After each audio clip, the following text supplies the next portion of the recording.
महाभारत के अनेक प्रसंगों में से एक बहुत ही रोचक और भावुक कथा अर्जुन पुत्र इरावन की है।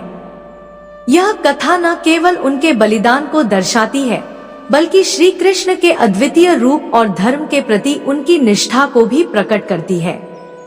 अर्जुन पुत्र इरावन की उत्पत्ति। इरावन अर्जुन और नागकन्या उलूपी के पुत्र थे। उलूपी ने अर्जुन को उनके वनवास के दौरान अपनी तपस्या और प्रेम के बल पर प्राप्त किया था। इरावन अपने पिता की तरह ही पराक्रमी और निडर योद्धा थे। युद्ध और बलिदान। महाभारत के युद्ध के दौरान 8वें दिन कौरवों की विशाल सेना का सामना करने के लिए इरावन ने अद्वितीय साहस दिखाया। उन्होंने अपने अकेले पराक्रम से कौरवों के कई योद्धाओं और उनकी घुड़सवार सेना को परास्त कर दिया।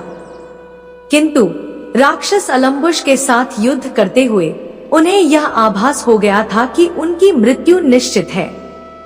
इरावन की अंतिम इच्छा। इरावन ने श्री कृष्ण से प्रार्थना की कि वे अविवाहित नहीं मरना चाहते। उनकी यह इच्छा उनके व्यक्तिगत जीवन का एक बहुत ही मानवीय पक्ष दिखाती है। श्री कृष्ण ने उनकी यह अंतिम इच्छा पूरी करने का निर्णय लिया। श्री कृष्ण का मोहिनी रूप और विवाह।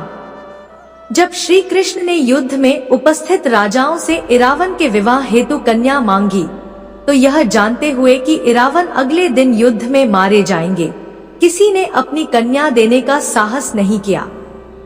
इस कठिन परिस्थिति में श्री कृष्ण ने स्वयं मोहिनी रूप धारण किया और इरावन से विवाह किया। विवाह का महत्व। यह विवाह धर्म, कर्तव्य और बलिदान के अद्वितीय संगम को दिखाता है। श्री कृष्ण का मोहिनी रूप न केवल इरावन की अंतिम इच्छा को पूर्ण करता है, बल्कि यह संदेश भी देता है कि जीवन के किसी भी मोड़ पर धर्म का साथ नहीं छोड़ा जाना चाहिए। इरावन का बलिदान। इरावन ने अगले दिन महाभारत के युद्ध में वीर गति प्राप्त की।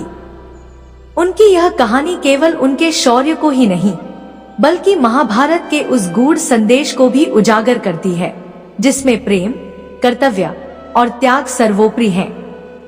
यह कथा आज भी हमें यह सिखाती है कि जीवन के किसी भी संघर्ष में धर्म और कर्तव्य का पालन सबसे